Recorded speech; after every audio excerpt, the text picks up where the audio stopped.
This is Mr. Everything with a very long awaited video. It's about time I do, and that is, of course, the review of the $399 Kinect-less Xbox One.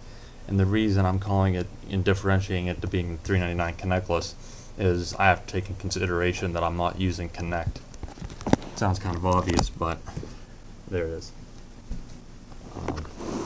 So the first part, I just wanted to show the aesthetics of it and some of the features you'll find on it. That would be nice if I could do this on a table or something, but I actually don't have a table big enough with something as big as the Xbox One to fit everything on it that I want to. And you can see it has a two-tone black, looks like a matte, very nice, almost like the Xbox Slim 360 with the glossy area. And then it was reversed here, and then the capacitive touch button for power, and the capacitive touch button for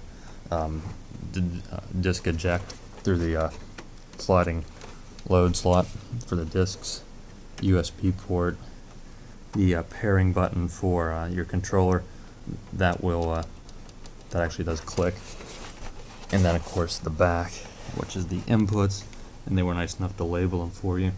So you have your proprietary Xbox One power cable, HDMI out, which is what everyone will be using, SPDIF, which I believe is digital out for audio, HDMI in if you're going to run your TV through it, which I don't do that. I don't even have cable. I just go through over the air because I don't watch that much on TV. I can get it on the internet.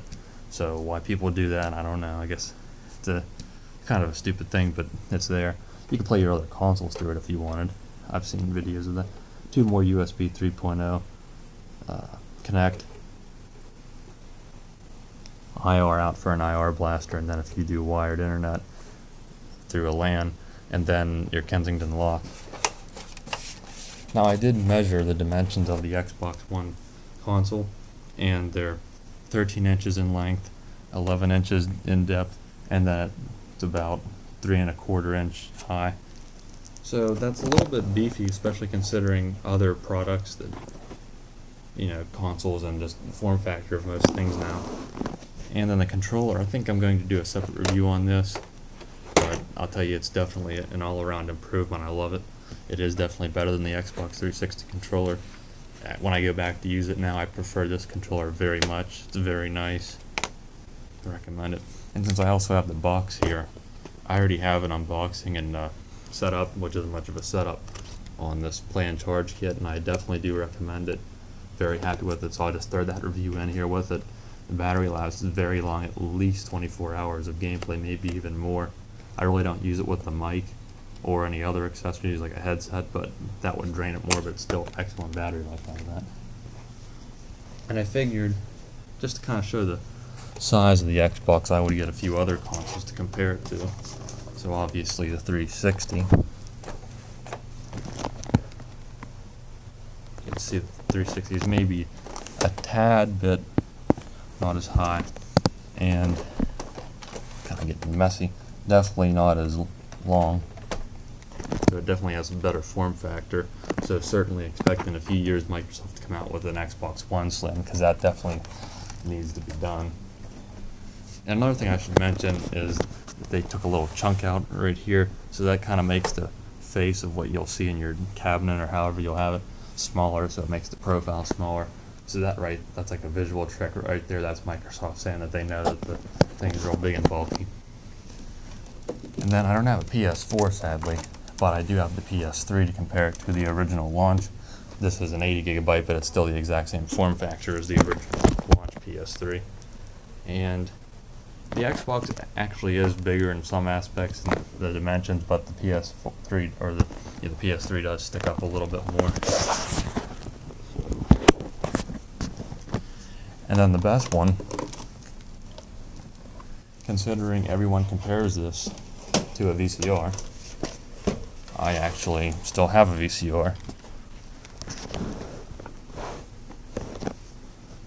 And you can definitely tell they aren't the same size. They kind of look similar. They're both flat rectangular figures, but at least the Xbox One works much better. You can kind of see that they're nowhere near the same size, but it is a pretty even in comparison, it looks like it would just go on your entertainment rack and stack right on top of it. Then the funniest part is they both have inputs for TV in. So just be thankful that the Microsoft and the Xbox One didn't give you coaxial inputs or yellow, white, red composite inputs, because then that would be even more last decade.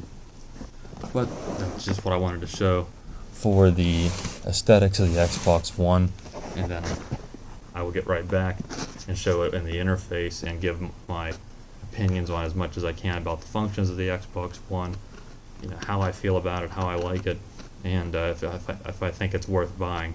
So I'll be right back for that. I hope you enjoyed part 1 of my video. Now for the next part, I'm going to show the Xbox. So basically it's the interface and a little bit of the features you can expect from the Xbox One and what differentiates it from the competition, and also just some, you know, thoughts on what I'd like to see in the future and such. Now obviously I just unplugged the Xbox One because in my first part I was showing the aesthetics of it. So you'll notice it takes longer to boot up. It was unplugged, so it basically totally shut off. Because I know this generation the consoles do a standby mode, which I'm kind of iffy about. Like, it's okay, but it's not the greatest. I would like a lot of times it'll still have your game running, but it doesn't actually pick up in game. Like if I were to be playing the campaign, which I've never done, I usually close the game when I'm done with it.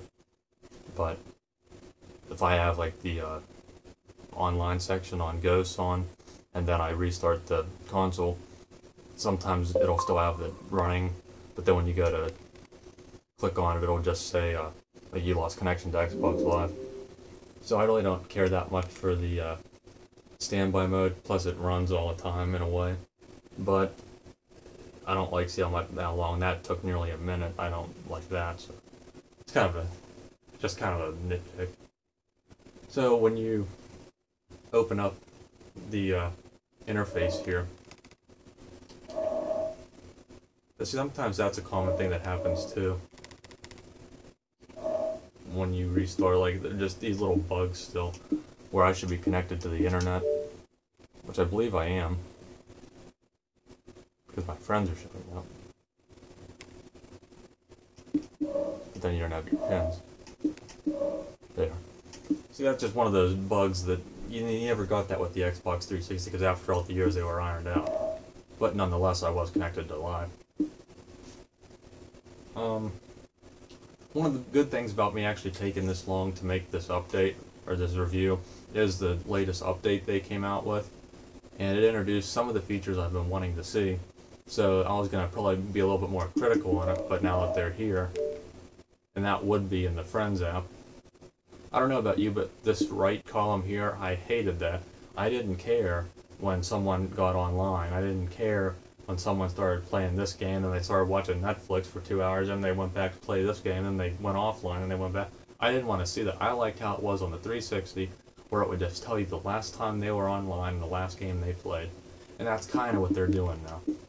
They don't tell you all that stuff on here. It just talks about new friends, game clips, achievements, and that's it. It doesn't, you're not spammed with people. It's just telling you they came on and offline. And there was a test one I did. And see down here, it'll tell you like the last, like where they were last at. Like you can see 16 hours. Like that wasn't in here until the newest update. And a lot of my friends list is Xbox 360 people still. But I definitely like that update. And that brings me into my complaint for what I want to see. If you saw any of the Microsoft videos, there's these different sections, pins, home, and store.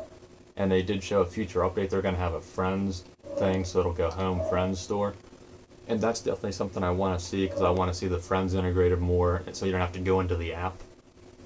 If you know, it's just, I'd rather have it all on the dashboard. Since you can do all this multitasking, why not show that there?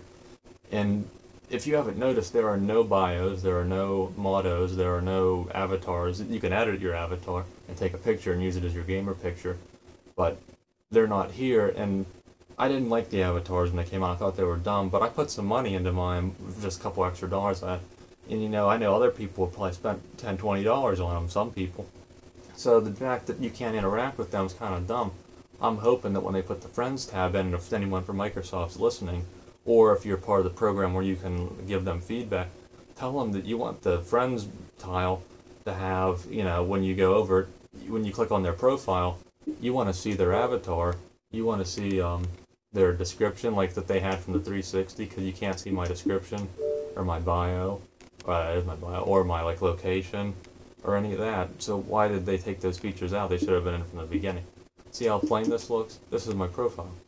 Now if I picked the Xbox One gamer tag or gamer picture, it would take up this area right where my finger is. But it's still pretty bland looking, so you know, where's my bio, where's my avatar? My avatar should be in that spot there just dancing around.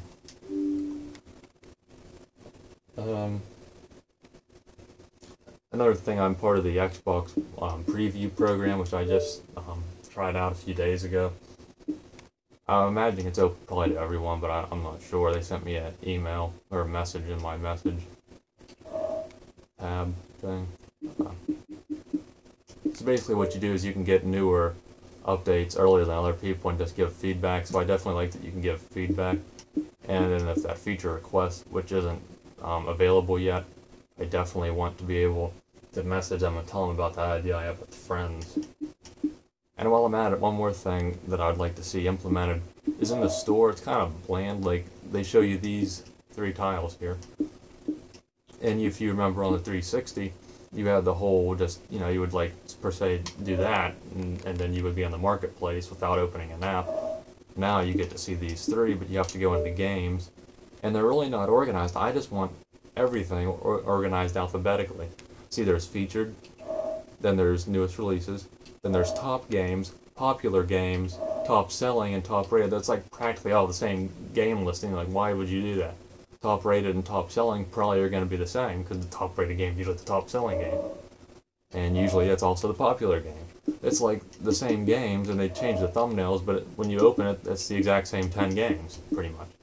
So why they did that, I don't know. I'd like to see that more like the 360's interface.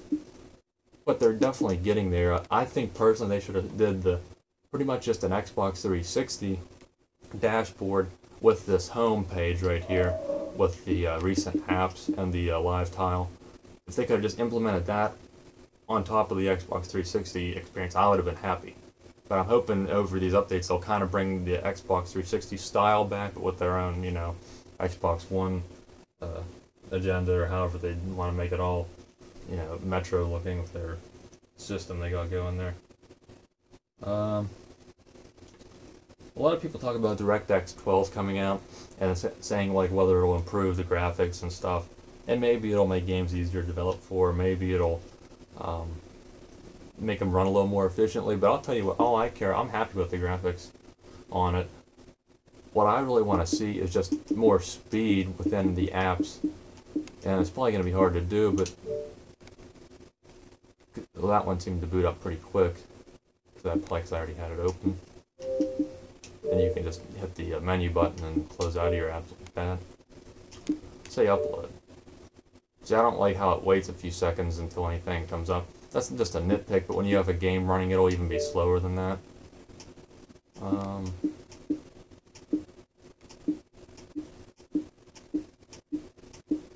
Achievements.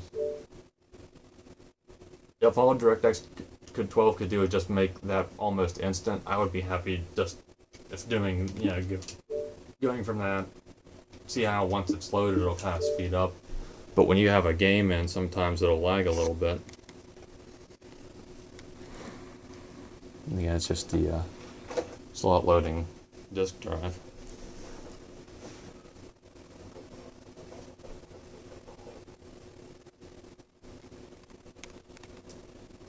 And I noticed for whatever reason with Ghost, sometimes I'll go to, like, during a lobby when we're going to go into like a match, and I don't want to just sit there. I'll like go home and check my friends list, and for some reason a lot of times I'll come back and then Call of Duty restarts. So I think that's a problem with the game, because I haven't had that issue with other games. But it's like if I was just in a hurry, I only have like 10 seconds before the match starts, you know, I want it to come up just like that, but sometimes it'll be slower. But again, I think that'll be something in the future they'll probably have ironed out. Again, this isn't the this is the bundle without Kinect, which really isn't a bundle then. But I don't use it. The only thing that a lot of people have been asking me, you can't use voice commands with your headset, which is disappointing because I figured I could, because I know the PlayStation you can. Don't expect to see that anytime soon, because the Kinect, I don't know why anyone would want it. And I'm not going to go too far into, I just don't think any of the games they've ever made for it are any good. Like Kinect Adventures, I guess it was revolutionary, but I don't think it was special at all. It was kind of gimmicky and dumb. But I just don't understand, like, why people would think that having that aspect of just, like, waving your hand or saying some command adds to your game any when you can just do it all from the controller. The only useful feature I think of Kinect would be just simply the voice commands, because a lot of times it's more complicating to have your game open and then hit the home button twice real quick, snap, and then have to switch between, say you want to open your achievements, but then you got to go back to your game, then you got to double tap again and move over to your game. It would be easier to say Xbox Snap achievements, but to pay $100 for that, to where I would never use it for any of the other so-called features that they have, is kind of redundant. Never played TV through it, as I mentioned earlier. I know people played PS4 through it. I was thinking about trying my PS3 through it if it would work, but I just haven't gotten to it. I'd kind of like to know how the TV feature works and just try it for a novelty, but I was going to do that before I reviewed it, but I just have no desire to. Like, I can just plug in my PS3 straight to my TV and play it that way, so why would I have my Xbox on to do that? Same with cable. I mean, I don't know why you would really want to do it through your Xbox, but yeah, if some people want to do that, I guess.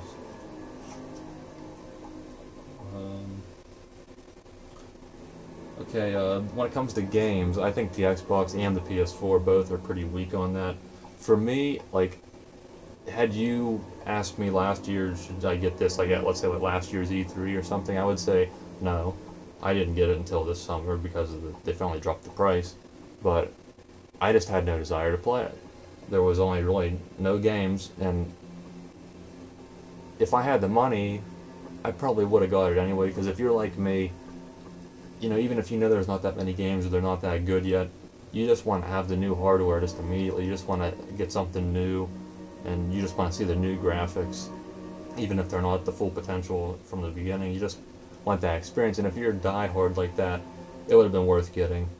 But really, up until now, there's nothing really that great about the next-gen consoles, and neither really, or impressed me that much. I was thinking about getting a PS4, but unless I have a lot of extra money in the future, I just don't see that coming for a few years, because there's really nothing on the PS4 that I'm interested in aside from MLB The Show, Gran Turismo, which probably won't come out for 5 more years, let's be honest. Plus Project Cars and Forza 5 are coming to the Xbox, and Project Cars is multi-plat, but so I got better racing games anyway on the Xbox, so why would, I can't justify getting a PS3 or PS4 to play those few games in a higher resolution. It's just, I plan on getting one at some point.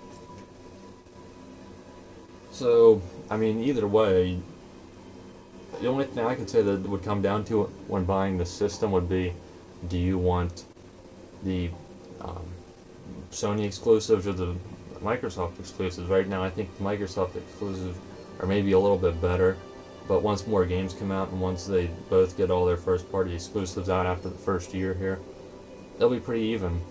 So it's really just whatever you want. They're the same price now, and that's kind of why I showed at the beginning with the physical look at it, because you might want the TV functionality, or you might just like the look of the Xbox, or probably like the look of PS3 or PS4. It looks a little nicer, and that's probably what it'll come down to. Controllers, I've used both, like at demo things in stores, and I always like the Xbox one better, and definitely it's still better than the PS4 DualShock 4, but they're both a lot better this time. And one last thing I should probably mention, which is actually pretty crucial, but this goes for both systems. The hard drive space is just, embarrassing that they would make that you have to install your entire game off the disc onto the console to work, the entire game, with all the updates and if you have DLC. And you still need to use the disc to play it. So you can just tell how set Microsoft and Sony were on making everything pretty much just digital, with the option to buy the physical game, because I only have these few games, and some of these are demos, so I could free up a little space, and the games with gold really haven't been anything special yet. But I'm already down to 124 gigabytes, so I can get like maybe 3 or 4 more games, depending on how big the games are, and they're only going to get bigger as they get better graphics and more intuitive features when they just make bigger games down the road. So with the PS4, at least you can change the hard drive out. So whatever, if you have a computer hard drive you don't use 2.5 inch or something, you can just put a new one in there. And with the Xbox, I'm sure you could do that, but I've read it'll void your warranty, and it doesn't look like it'll be too easy to get into there on this one. But the easiest way to go about would be to just get an external hard drive, which I read has to be, for whatever reason, a minimum of 250 gigabytes and 3.0. I don't have one to try, but I guess most hard drives now are 3.0, but that's kind of a sucky thing to know that you have to spend at least another $100 down the line to get a 1 or 2 terabyte external hard drive just to store more of your games. Like, say I run out of room and I wouldn't want to play Battlefield anymore, you'd have to go to uninstall all. It's like the only option you have. I think your game saves are backed up though to the cloud. I would hope so. So that's just something to watch out for there, but unless you plan on buying a lot of games. And then I think just, kind of ending on it, the games coming out this year really make it worth getting an Xbox One or PS4 now. I looked to get Grand Theft Auto 5 for some reason, even though I already have it for PS3. I would like to see it on the next gen. I would like, I didn't even think of getting WWE 2K15, but after seeing the screenshot, the graphics are really overwhelming, and to me, the best thing about a WWE game is just to watch the entrances, let alone from the gameplay. But if it, it seems like some modes were removed, or the roster's small, or if the engine's that bad or something, I probably won't get it. But if it is anything as promising as what the screenshot is, but you need to see actual gameplay before you can make that decision. Do I think you need both consoles? No. Even though video games now are cheaper than ever, especially with Amazon, you can buy pretty much brand new games for $30. Watch Dogs is like $30 now, and that was a pretty big game. Just came out not too long ago. I didn't really like it, to be honest, but a lot of games are. You look at the prices used, and again, Blu-rays this generation, they don't scratch, so someone would really have to mess them up to get you a defective one. So you can easily get a console, but I just don't think it's really worth getting both right now unless you're a die-hard collector, and even I am, but I'm not interested in that right now. Call of Duty Ghosts, I don't like it. This isn't a review for it. I just don't like it. There's not that many people that play it. I wish we had Black Ops 2 on this console generation, or I'd be playing it now. I still have it for PS3, but I don't feel like going back to play it. So I probably will get Advanced Warfare, but I definitely will not pay full price. And if it's garbage, I might not get it, but all you gotta do is wait 2 weeks and you get it almost half price on Black Friday, because they always reduce it. So if it's a better game, then that'll be the only choice we have, because Ghosts, I just don't see any life in that game. Project Cars, for me, that's a must. I have the Thrustmaster TX458 Italia Xbox One wheel. The first one was a little bit defective, and sometimes they had some bugs. That was another issue of Microsoft they should have ironed out. But they finally have now, because you couldn't use the controller in the game and the steering wheel at the same time. They'd conflict and confuse it, and there were some issues, but I'm really not seeing them anymore. So that's stuff that should have been worked out by launch, if you ask me. So again, there's great games coming out. Just be mindful of how these systems work. You probably need to update the hard drives, and at this point though, it is worth getting at least one console.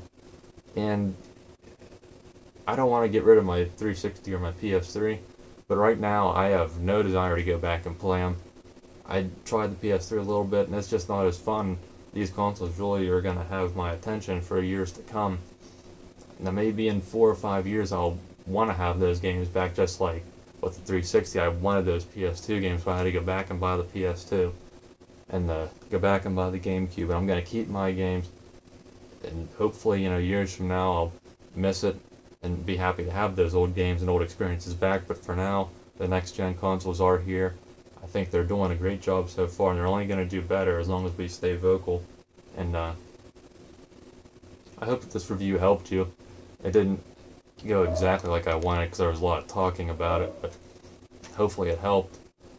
And if you want to see anything else, let me know. I still do my gameplays and unboxings and such. So that's about it. Definitely check out an Xbox One or look up some other reviews if you want to know more. Thanks for watching and subscribe.